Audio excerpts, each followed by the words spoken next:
So hi guys and welcome back to my channel. My name is V. For today's video we are finally going to be doing the first episode of Sexuality and Gender, part of my revision plan, and today we're going to be doing the topic of masculinities, which I absolutely enjoyed learning. Didn't understand it at the time, but now I understand it and I've made all of these notes, so I'm quite excited and it's actually helping me learn. If anyone is at home struggling with revision and stuff, and you are one of those people who learns from teaching other people, then I would recommend maybe filming yourself for your own, just your phone. You don't have to show anyone, but it just helps you realize how much you have to condense things and simplify it and like make it make sense for someone else to understand. If anything is wrong, if my information is wrong, forgive me. I'm not really giving a class, I'm just revising for my exams. So another thing is that Joshua, you guys know Josh, he's always been on my channel, he's my best friend.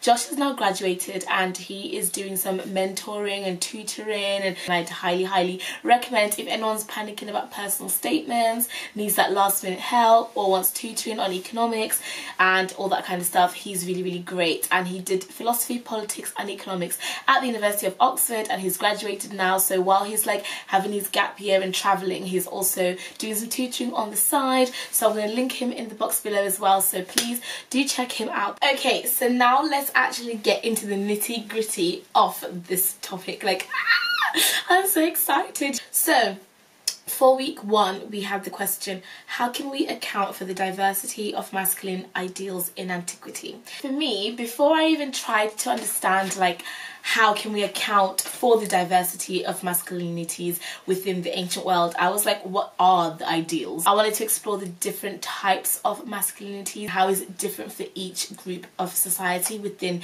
ancient Greece and ancient Rome? So the first kind that I went to think about was your kings, you've got your elite men, you've got the people who are top class. I put down that for those kind of men, their version of masculinity, I suppose, would be having power, control, being seen as a ruler, and in the Hellenistic period, for example, having divinity, like being someone who's associated with a god, because mythology was very rife in the ancient world. So having yourself associated with a god or becoming a god, you kind of had this divine heroic essence to you, and that was like the epitome of masculinity within that group. So for example, you can have men like Alexander the Great.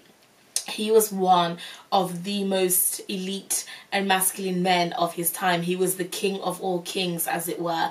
And you can even see that once you get that vision of Alexander the Great, him posing on the Alexander mosaic on the horse, riding in battle, his arm up with a sword.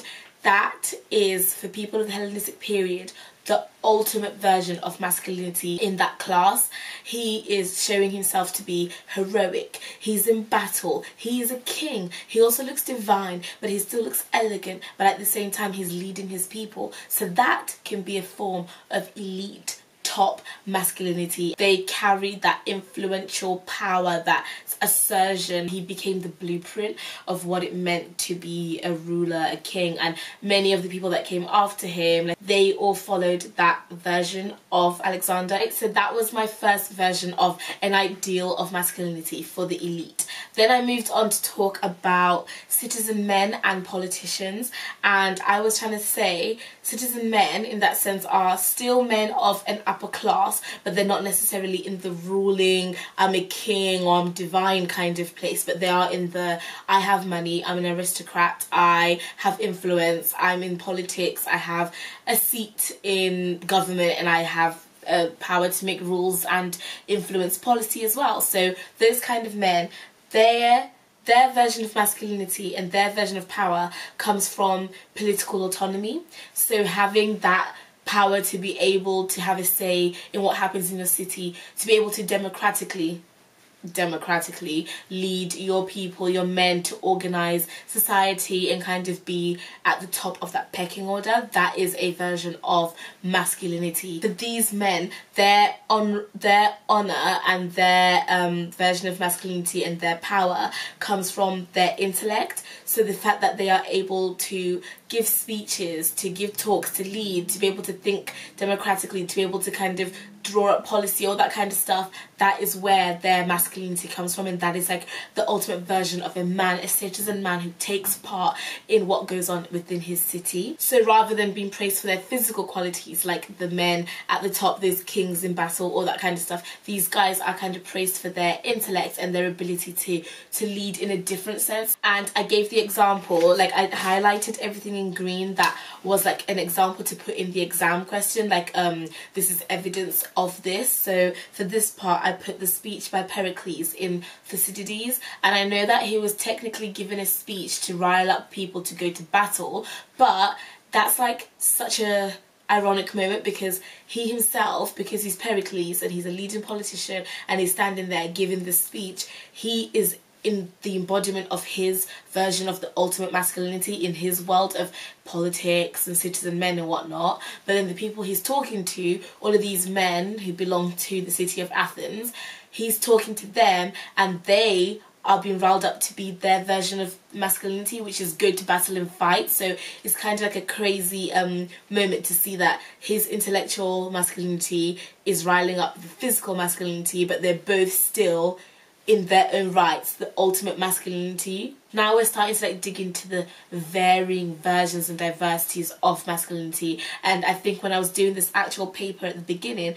I was just like, being masculine means being a manly man, you know? And now I'm like, oh, okay, so there's like a whole range, there's a spectrum, you know? Then I went on to talk about the philosophers and poets. They are highly favoured in both Greece and Rome because they carry, similar to the politicians, an intellectual superiority. These are the people that are guiding your moral compass. They are telling you where moral values lie. They're kind of shaping the codes of moral conduct for their cities in a sense. So people such as Aristotle, Plato, Theognis, Euripides, all those people who were writing, thinking, philosophizing, just kind of bringing ideas to life. Then the last group of people that I looked at was lower class men, and these men are often ignored within literature, even within sculpture. You don't really see them or hear them, and it's a shame because they, in a sense, embody the masculinity that I would have thought of initially when I started this topic. So if you think of like macho, manly men who are out on the field, working, fishing, killing, hunting, that kind of thing, that's what I would have really assumed was masculinity, which is obviously the wrong way of thinking because masculinity depends on each person, each culture, each context. So within their own right, lower class men were idealized by elite men because they loved the idea of the fishing, the hunting, all that kind of stuff, and you can often see that elite men take those ideas and run with them, but they don't do any of that stuff. Like, elite men don't do hunting and fishing and stuff, but they pretend they do sometimes. But they do value lower class men for doing that. In a sense, they're masculine because of their physicalities, but then they're not masculine because of their attributes. You know what I'm trying to say? Like, it's a very confusing road. Yeah, so they lack control of their money, honour, status, class and all that kind of stuff. And I think in Athens, especially in classical Greece, ultimate masculinity lay in the achievements, the honour and the position you had in society. So overall, for that part one, we can see that there are many types of different men with many different types of masculinities, and now you and I both know that masculine, you don't know what that is. It depends on who you're talking about and what class they are and what their version of power and influence is, right? I spoke about performative masculinity, which we don't often think about, but in the sense of even you and I, in a sense, our personalities are performative depending on who we're talking to and why we're talking to them. If you think about people like politicians and whatnot, are we really seeing their actual versions of masculinity or what their versions of masculinity were supposed to be? So then it becomes a question of reality versus appearance. So appearances versus reality. Are we seeing what they were or what they were supposed to be? Then there's the fragility of masculinity, which is the most interesting part of this whole topic for me, was seeing how fragile each versions of those masculinities were. It could be any of them. You could pick any. The kings, the lower class men, any of them are all so fragile. The masculinity is so fragile because things like homosexuality or same-sex relations or femininity could make it crumble. Two are the biggest threats to it. And the example I gave was for a citizen man and for a politician. Often in Rome, for example, Imperial Rome, they would slander each other using sexuality. So instead of saying, do you know what, your policies are awful, you're not a good politician and no one should listen to you, they would instead say, you've been sleeping with this man and now we all know that you've compromised your sexuality, and then they would kind of get each other that way and shame each other sexually rather than for actual policies. For example, here in Green, that a man like Cicero and Mark Antony, they were having an argument in the Senate, I believe, and Cicero, instead of standing up there and saying Mark Antony is not qualified, he's not got enough accolades or achievements, or his CV isn't up to standard, he's not a good politician, instead he said Mark Antony slept his way to the top and he has been submissive in the bedroom to another man, and for that reason we should not let him lead. It's like, what? So because he said that he sold out his toga, which is the item of clothing of honour for any citizen man, he sold out his toga and went to bed with the man and behaved like a woman. So for that reason, we've got to get rid of him and treat him like the woman that he is for laying down with another man. Crazy, I know, but that is what they were like. They wouldn't attack his political performance, rather they would attack his sexual conduct, because apparently the sexual conduct of a man revealed a lot more about his character than his actual actions. In that sense, male masculinity was somewhat tied to the state. The last part of it was the fear of femininity. Why were these men so afraid of being accused of being a woman? Or not even being a woman, of being accused of being a little feminine, or being accused of losing some slight parts of their masculinity. Like, what was the biggest fear? Like, the birth of women has always been seen as a negative thing. Even if you look into the Christian writings, Eve was the woman who bit the apple, influenced Adam, and all hell broke loose in the world, and now here we go, we have period pains, whoop-doo. And then in the mythological world in Greece, Pandora's box, you open it, everything bad happens. The creation of Pandora brought women into the Greek world, or into mythology, and ever since that, everything bad happened. So often women are associated with negative connotations, and we're often seen as the opposite of men, but the bad opposite. So you know how you have good, bad, hot, cold, wet, dry? I think it's Pythagoras' opposites. He has these opposites of hot, cold, up, down, left, right, bad, good, and each there's a better side, there's a superior other half. And for male, female, it's always been seen that men are the better half of women. And because women were created from the rib of men, Galen, who was a medic in the ancient world, he says that yeah, we are the deformed version of men. And then Aristotle is the one who says that we are biologically inferior to men, because the liquids that men produce create children. The liquids that we produce, i.e. blood from menstruation, are pointless, therefore women are pointless. Yeah, in Rome you often see that things like virginity are often controlled, because men kind of fear women's sexuality getting out of control. And in Greece you see a gender segregated society where women always have to be accompanied everywhere, and they always have to have their hands held and kind of controlled and dressed up and all that kind of stuff, because men just fear women's power, influence, sexuality, and just they don't know what we can do, so they often try to contain us. So to accuse a masculine man of behaving like a woman is the biggest insult any man could ever receive. So that's why they had the fear of femininity.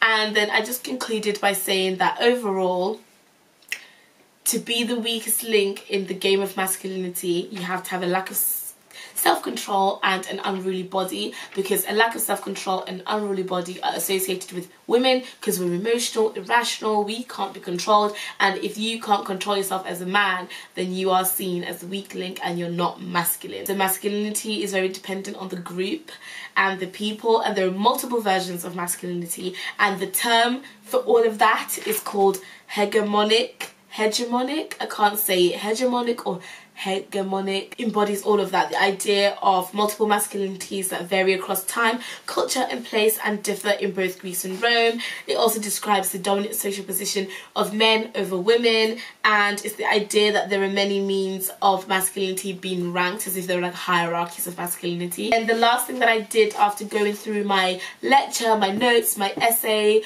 the comments from my teacher, reading back some of the feedback, rereading some of the texts, which is what all of this is, I then went through all of the past exam questions from the past 5 years, I believe, that are centered around masculinity, and kind of wrote out some plans for each question that I could possibly use if I was in an exam. That is it. I'm going to end the video right here because I know that you guys are going to have so much to listen to and watch, and I'm so sorry, I just wanted to get it all out. Yeah, that is the first episode of our series. Do let me know if there's anything else you want to see. Thank you so much for watching. I'll see you guys in the next video. Bye!